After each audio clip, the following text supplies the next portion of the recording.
Welcome to this week's Treasury Career Corner podcast, where I interview Treasury professionals about their Treasury careers. Each and every week, I talk to them about how they've built their careers, where they are now, where they see both themselves and the Treasury profession going to next. Let's get on with the show.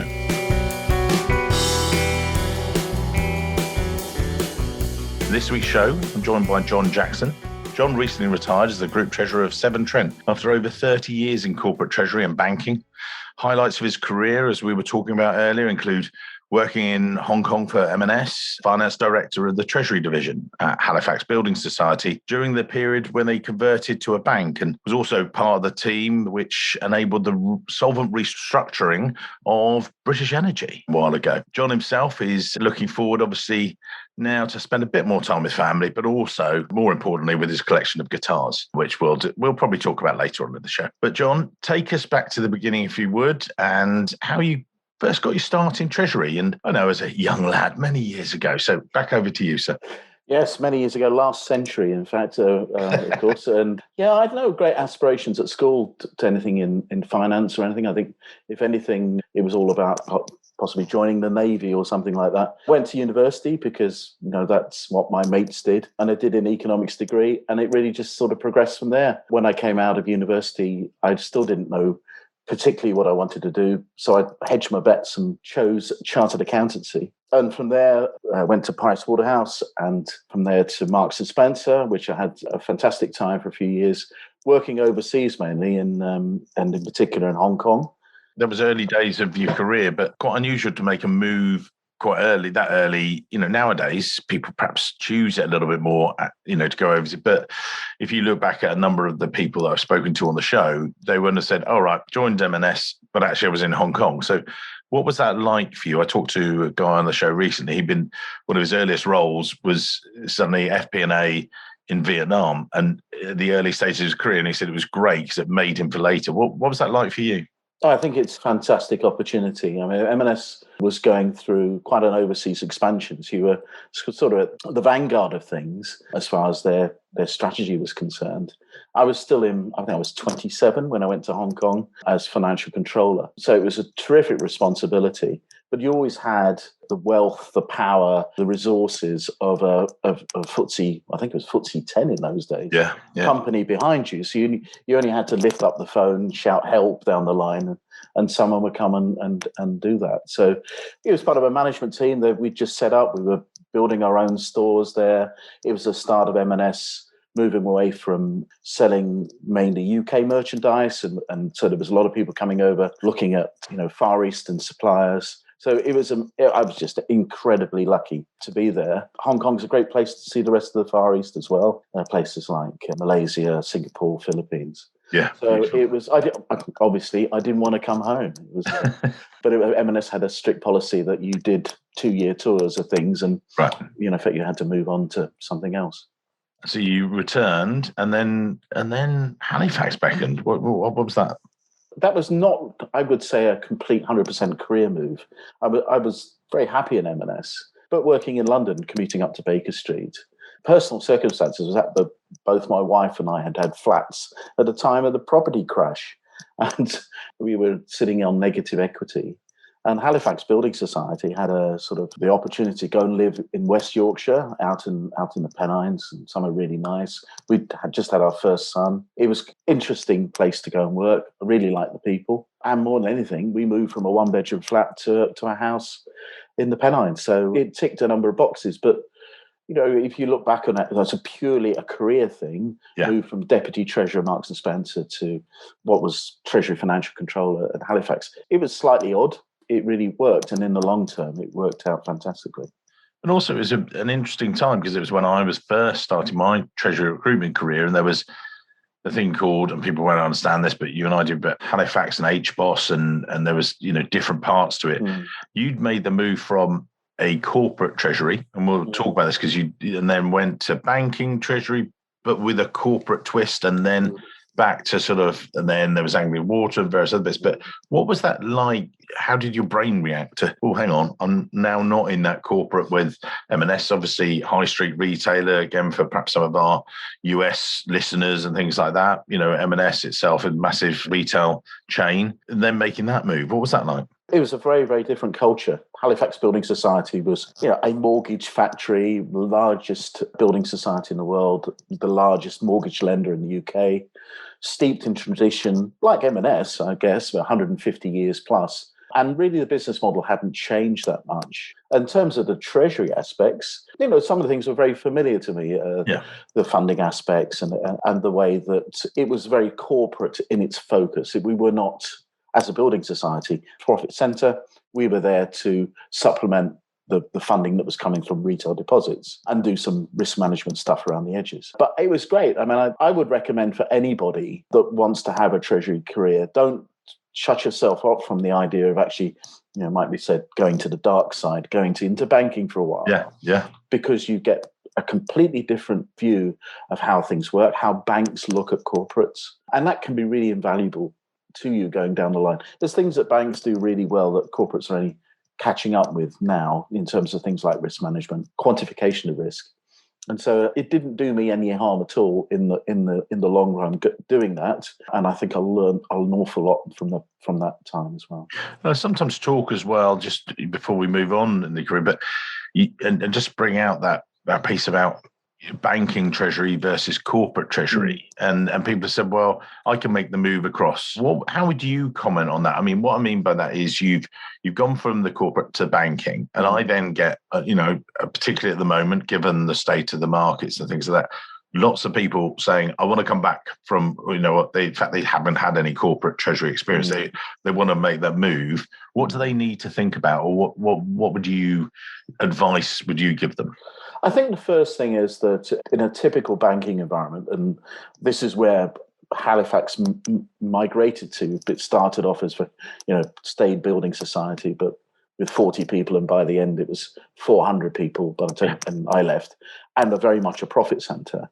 If you're talking about people in that sort of environment, then you have to adjust to a corporate treasury environment which is not about making money, which is not about short-term return. It's about risk management. It's about relationships, and it's all the rest of it. So I think it depends where you are within the bank, because obviously the banks have their own treasury functions to fund the bank.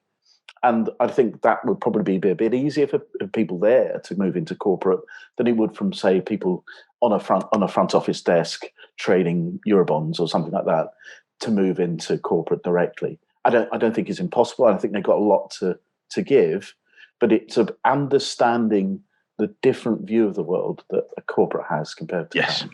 Yeah, that your main product is a product versus the main product of a bank is money and the usage of it as well. That's exactly. And so you then, we won't joke about being the dark side, because I've done it so many times and I don't really mean it. It's they're just different ways of looking at it, and different lenses, if you like. The move from Halifax, and then you decided back to a corporate. How did that come about? Halifax Building Society become Halifax PLC. I actually left before it moved to become HBOS, merging with Bank of Scotland. So I'd been the finance director, the Treasury Division, for 6 years, and then moved from that role to be sort of head of funding and capital markets. And it was a time when there wasn't a lot going on, basically. I think I did 2 deals in 2 years. I was very, very quiet, and it didn't look like it was going to change. There was a massive emphasis from the bank on taking in retail deposits, corporate deposits, and not in terms of medium-term funding, which may have eventually been one of their problems. But anyway, the sort of corporate treasury loomed its head again. I kind of missed some of the things I used to do, particularly M&S. And the Anglian opportunity came along, which was also quite interesting because it was involved in actually reorganising the company and then getting into a sort of whole company securitization. It was something technical that I could really get involved in as well. And you've got then, and people were here, some sort of moves within the utility sector, in and out and stuff like that. What was it like making that shift then from a bank to a utilities company? Because that must have been a cultural shift, spotlight, however you want to call it. I think there is some similarities. There's always seem to be common threads, whether it's treasury aspects, which are depending on what organisation you have. There are certain ground rules that you apply no matter what the organization is. And also those organizations had some similarities in that, you had a building society that transitioned into a bank, but it hadn't really completed that process. You had a lot of people that were lifer building society people. And the same with the water company. 10 years previously, it had been privatized, but there was still a lot of people who were in that sort of quasi-public sector civil service as well. Yeah. So there were some similarities there. But I think that's part of the challenge. I don't see why anyone should want to label themselves as, I don't know, a utilities treasurer or whatever, because I think part of that moving around has given me much more resource to draw on when you're dealing with a particular problem, rather than perhaps having a more narrow approach. It certainly just worked for me. I mean, I'm not saying it works for everybody, but I never got fazed by the fact that I was moving from one sector to another. In fact, I thought it was a bit of a new challenge, really. Yeah, and I think it's that exactly a bit of that sort of more rounded view of Treasury enables you to draw from different strings, from different, experiences. That's right. Absolutely. So you got there, you did some of the reorganisation, Anglian Water, and then you saw British Energy. And as I described in things, the solvent restructuring of British Energy. Do you want to give us give us a whistle stop of that, sir? In lock, stock and barrel, they call it. It was emotional, and it was very emotional. The restructuring of Anglian was coming to an end, and the water sector, the water business was being hived off, and the non-regulated businesses were there, and we were getting them financed, but it wasn't looking as if there would be an awful lot to do post that. And along came British Energy, and that was an investment grade rated company. For those that don't know what British Energy was the company that had been privatized and owned the 8 nuclear power stations. Right. They were the last bit of the electricity sector to be privatized, primarily because they were quite problematic with all the decommissioning and the other problems or challenges that come with nuclear power.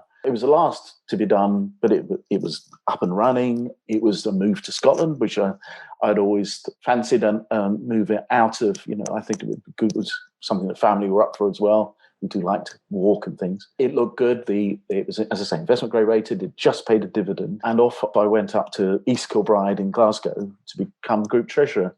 Well, within 3 or 4 weeks, it was my first banking facility was actually arranged with Her Majesty's government, because the board had decided that because of the changes to the electricity market that had just taken place, the market price of electricity had fallen well below what British Energy could generate power at.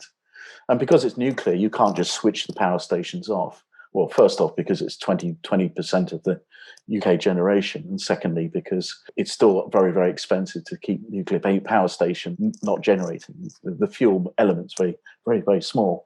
Yeah. So the upshot was we were running out of road very, very quickly, which was an incredible shock to me. I don't think I'd ever thought about what it would be like to actually be in charge as treasurer of a company that was sort of falling apart at the seams. And in our case, very, very rapidly. So I spent the next 2.5 years, absolutely fascinating time, with negotiations with the creditors, basically, and Her Majesty's government and a few others, to basically keep the company going and then to refloat it again, which we did successfully. I think it was 2005 it was done. So, John, from there, what would be your one sort of takeaway, if you like, or if someone is going to go through that, was there one thing you focused on, or was there one thing maybe you focused on, then you walked away and went, wow, I learned this was key? Was it, in some sense, about cash, about liquidity, about relationship management? What would be the one takeaway you would give people, or a couple maybe? One is related to treasury management, and that is I have never looked at documentation the same way since. When we went through that process with what seemed like an infinite number of different lawyers poring over the company's funding documentation, you realized how critical it was, and how, if something had been wrong, and there were elements that were wrong, how much difficulty that could give the company and the creditors and everything else. Right. So I've never taken lightly since, and it's been commented, John, for God's sake, stop being a bore about this documentation. And it's because of that. It's because I had to go through the repercussions of slightly flawed documentation. So always look at your documentation, and always ensure that it's as good as it could possibly be. But I think also from a personal perspective, I really kind of learnt a lot from that. I learnt mainly about that actually, when a push comes to the shove, because this is not an easy time for anyone. A lot of information is demanded very quickly. A lot of decisions have to be made quickly. Is that you can rise to the challenge, and that I remember one particular weekend we were working, and I had to present to, I think it was around 50 bankers on a Monday morning. And bear in mind, I was not that familiar with the company myself. Yeah. I'd been there about 8 weeks at the time. This was a complicated project financing on a coal-powered station, and I had to take them through our proposals for how their debt would be then, brought into the mix with everybody else's when it came to the restructuring. And I had to do that over about a 45-minute period without going through each slide and everything else. Yeah. And I always look back on that, and I think perhaps other, I'm sure others would do the same and say, if I got through it, I was absolutely nervous as hell, mainly about what sort of questions I could get afterwards. But thinking, if I can do that, it's made any presentation since, any board or anything else, so much easier, because I can just think back to that and say, it can't be as bad as it was when I had to go through the Egra power stations sites. Yeah. You're just like, what doesn't kill you makes you stronger. So. Yeah, exactly. So, I think I went from being, what on earth does this mean? I've just moved my family up to Scotland. Do I have a job anymore? Are people going to blame me? I know I've only been here 5 minutes, but I am the treasurer. It's thinking about all of those things. What the hell's going to happen now? Yeah. To one where 2.5 years later, I think it was probably the best 2.5 years of learning I have ever had, both as an individual and technically. You needed a stiff drink, didn't you? That's what you really needed. Well, it's in the right country. It's like comic gold. And then you made a move to Scottish and Newcastle. Maybe, again, you can explain what that move was like. Yeah, well, I've always wanted to work for a brewery. There that was part of it. Again, a bit like Anglian, when British Energy came out of its restructuring process, it was very much constrained about what it could do in the future. So the government had put sort of rules around, and the EU in particular, in order to get state aid, we had to commit to sell some power stations, or had to commit not to buy any more, all of that, but really put a straight jacket around the company. And all the financing had been put in place. And there was really not a lot for me to do. And also, I didn't want to move from Scotland. I wanted to stay in Scotland. And there are, as you know, Mike, not a lot of corporates in Scotland that can support a treasurer. And therefore, up came Scottish and Newcastle. So that was where we moved from one side of the country to the other, from Glasgow to Edinburgh. And obviously a very difficult move to persuade you to come and work for, as you say, a brewing company with beer, a wash and things like that. Obviously, you were just getting in there to taste the product just to make sure for qualitative purposes, as we know, we both say this. What was it like? What was that move like? It was interesting. I mean, I think it was a business, and I've lost contact with the brewing world, not as a consumer, but as someone in the sort of finance side. But certainly at the time, and I suspect it is now, it's one of massive consolidation, a declining market, and we had the smoking ban in Scotland, which really did for the on-trade very bad things. And it was coming in England. So there was quite a lot of restructuring going on, selling of the pub business. We sold the logistics business as well. And it was one of sort of maximising the balance sheet to withstand the pressures coming from the commercial side, so that we didn't go sub-investment grade. The company was pretty highly geared, but at the end of the day, we were the weakest of the large brewers, and Heineken and Carlsberg got together and took us apart, basically, between the two of them, and made an offer that eventually got to a certain price that the board felt was comfortable with, and that was the end of Scottish and Newcastle. And so after that, and the brewing group, obviously, you were doing your tour of Scotland, a bit of a journey around it. You sort of went and joined Weir Group. So maybe talk us through that move. Yes, certainly. So post effectively being made redundant from Scottish and Newcastle post the takeover, Weir Group, I was very fortunate, was looking for a group treasurer as well. I actually became, I think, the first full-time treasurer there. They'd employed a lady who'd done a fantastic job on an interim basis, but I sort of moved in to be group treasurer there. A company embedded in history, with the Clyde shipbuilding industry, but really going places with a lot of investment overseas, particularly in the US, and particularly in oil and gas and fracking, which is back in 2008, 2010 area, was all good stuff. And, fracking was nothing to be worried about. And of course, nowadays it's completely different. And it's an industry that's now in decline. But at the time, it was going places and we was going places. Yeah. And very soon after I joined, we got into the FTSE 100 and did quite a lot of acquisition-related funding, as well as sort of global cash management that we were in, I think it was over 70 countries. Yeah. And some of that was quite challenging.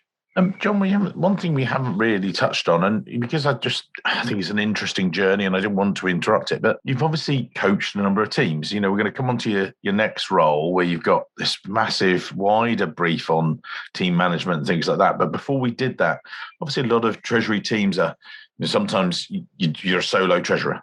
Just you, yourself, and I, and everything else. And then other teams, you've got, different sizes of groups.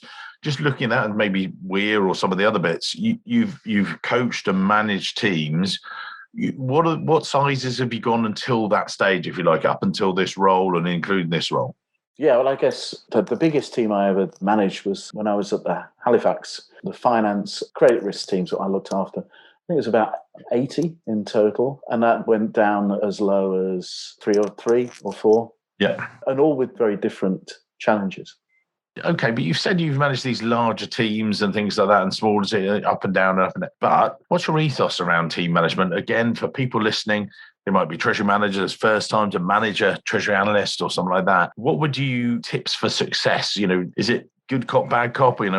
Sometimes when I'm managing, and I work with Joe, my junior guy that's come in with us, and I'm sort of trying to give him positive feedback, some critical stuff, and then soften it and then looking at the positives and where we would come out of it. Is that your kind of ethos, or where do you do it? The way I do it is, and I ask myself this question whenever there's something good or bad that you have to convey to somebody else, and that is, how would I like it? How would I like to be treated? Yeah. And I think, on the whole, it doesn't always work because, everyone's different. Yeah. But if you try and be fair and honest, I don't think there's anything hugely complicated about leadership.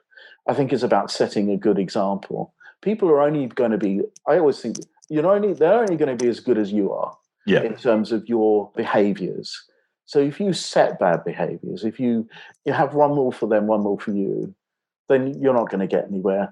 And if you are dishonest with people, if you're not open, or as open as you possibly can be with them, then you're going to lose their trust. I think, if you can engender a team spirit of being a part of the team, but being a leader is difficult, as you know, because you can't be one of the boys or one of the girls or whatever. You've got to be slightly aloof, but you can do that in a nice way and make sure that you're consistent as well. Yeah. So, you're not all matey with them one day and then absolutely don't want to talk to anybody the following day. It's consistency, honesty, and setting a good example. I'm not saying I've always got it right by any means at all, but I've found those three very, very simple things to really help me. Well, I'm going to make sure they go on the show notes because I think I'm not going to paraphrase them. I think they're brilliant, and I think actually that's where, and I'd concur. That's exactly. I think the message is, how would I like to be treated? And I think that's always the watchword I've gone through. And we recently had our 150th podcast where we were all talking about our ethos around recruitment and particularly deep dive in there. And that's one of the things that I just always thought you can't get wrong, really. If you just think exactly that way. And I think that's a great thing from yourself for Treasury professionals out there. So, listen to the way John does it. So we like that. And then you had enough. You've done your Scotland. You got your miles on the clock, as it were. You've done most of each of the big Treasury roles up there. And it was time for this move before you finished. So what led to that, or talk us through?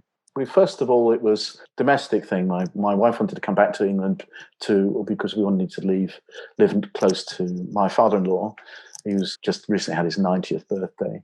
But my intention was to stay at Weir and just commute back at weekends and do a few more years at Weir. To say I must be very, very jammy, lucky, because up popped the Severn Trent role within 2 months of us moving down here. And Severn Trent, well, we live in Northamptonshire, and it's a 30-mile drive. Can you, for the listeners again that have, UK, we know a lot of people will know Severn Trent, but again, 2/3 of our listenership, and a big shout out to you guys there in the US, come from the US, which is amazing. Who and what Severn Trent, what do they do? So Severn Trent are like Anglian. They are a water company, right. So provide water and wastewater services. Our water industry is divided geographically. So Severn Trent looks after the Midlands up to the Peak District. So kind of the middle portion of England. So one of the, I think it's the third largest water company in the UK. Then the role, as you say, the sort of role came up, if that's the right way. What did it offer you?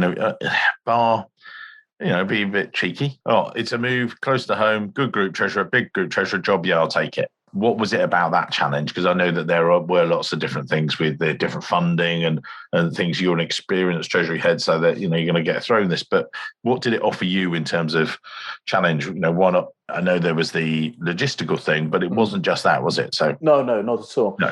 Weir was running out of steam a bit, and unfortunately that has continued because the market that they'd put in significant investment in, the US fracking market, has really waned as oil prices have fallen. And also the water sector has become a lot more challenging since the time I was Anglian in the beginning of the century. It's the regulator, the model that's set to pricing is far more demanding now than it was then. And other issues have come up, such as the whole pension debate, defined benefit pension schemes. I think the level of funding has increased as well. So it was presenting a lot more challenge than perhaps it would have been sort of 15 years previously. I think of all the things that I've done within the Treasury sphere, funding is the one that gives me the most interest and pleasure, because you do feel as if that's the thing. You're almost providing the blood transfusion to keep the company going. And in the case of Severn Trent, which has over $6 billion of funding and an interest bill, close to 200 million a year, you're a significant contributor to the bottom line. So that's always been my favourite topic, and that was there in spades with Severn Trent. And I get a lot of pushback sometimes. It was one of our deputy treasurers I placed for a FTSE 50, and they were absolutely desperate to have, I've got to do bonds, I've got to do this, I've got to do this. And the treasurer at the time, as she said, Mike, I don't understand why she wants this. Well, she hasn't got it on her resume, on the CV, and she really wants this and stuff. And she went, when she discovers it, actually, there's some interesting stuff, but it's mostly quite boring because you do all the structuring, you get it, and then when it gets to the interesting signing, you hand it off to the lawyers, they close the door, and then afterwards they say, right, we're going out for lunch. Can you just do the documentation now? Thanks very much, and off you go. It's obviously different. Or what would you say is the key part about that? And do you think that when you've looked at hiring people that you've always looked for that sort of background, or have been more flexible than that? Would you say? There's so many facets to the funding.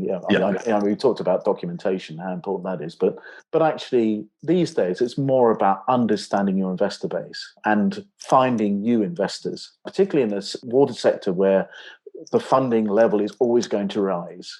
So you've got more new funding to do, and you've got refinancing to do as well. So you've got all those aspects, making sure that you've got different investor bases, you have different maturities, that you've got the right mix of fixed, floating, or index linked, or whatever. I think it's a fascinating area to be involved in. Now, who does that well? Who are the good people in that? Well, I don't think you necessarily need somebody with huge amounts of experience to do that at all. And I think this is more common to Treasury people generally, not just in funding, is you just need somebody who's very, very curious and has bags of enthusiasm and energy, because that gets you. Obviously you've got to be numeric, and all that stuff, but it's about enthusiasm and curiosity, and I think also more so now, being good with people, being good with investors, being good with rating agency people, being good with bankers, getting them to understand your business. And also internally, now with funding being more ESG focused as well, bringing all those facets into play as well, because investors are very demanding about that sort of information flow and what they're putting their money to work in, and also much more demanding from rating agencies as well. So that's my view.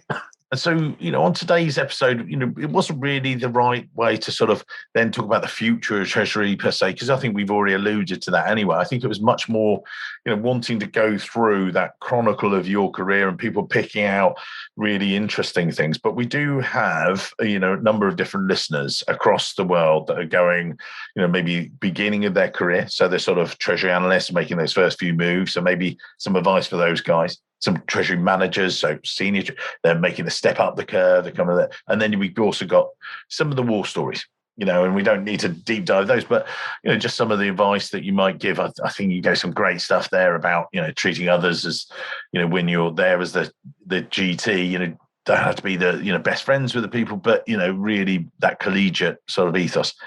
Enough talking from me. We'll put your LinkedIn details in the show notes, but what tips would you give to people, that are listening today? I think the first one is to be brave, but I've had, as you've seen, quite a varied career and sometimes been up against it at the time, been very nervous at times about outcomes and that. But actually, I think the maxim is just to go for it, just to push the boundaries as much as you feel comfortable with, and perhaps beyond that as well. Because I've seen people that have been highly successful that have had pretty indifferent or worse times in their careers, but have managed to recover. So be brave, take the challenge, do something different. The second thing I would say is actually enjoy it. Because we're at work an awful lot of time. Treasury is a fantastic opportunity to meet new people, to go and challenge yourself technically. So don't get in a rut. Make sure you're enjoying your job, and if you're not, make sure that you're doing something about it.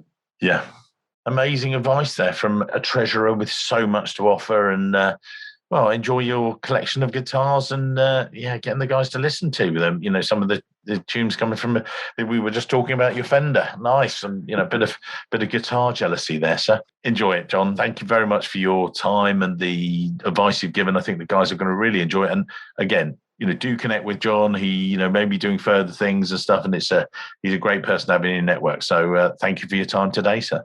Thank you very much, Mike. I really enjoyed it. Thank you. Bye-bye. Hello, it's Mike here again. I hope you enjoyed this week's show. If you did, then maybe you want to follow the show or subscribe, depending on where you listen, whether that's iTunes, Spotify, or another great place to listen to the show from. It's totally free and means that you'll be the first to see each and every week when we release a new show. And maybe whilst you're there, you could even leave a quick review. Reviews and ratings are among the most important metrics for a podcast to effectively rank. And as you can probably appreciate, the podcast is a lot of hard work to produce every week. It'd be amazing. Just take, say, 20 seconds, leave a quick review of my amazing guests and their great career stories. We'd really appreciate it. Thanks very much, and I can't wait to see you soon.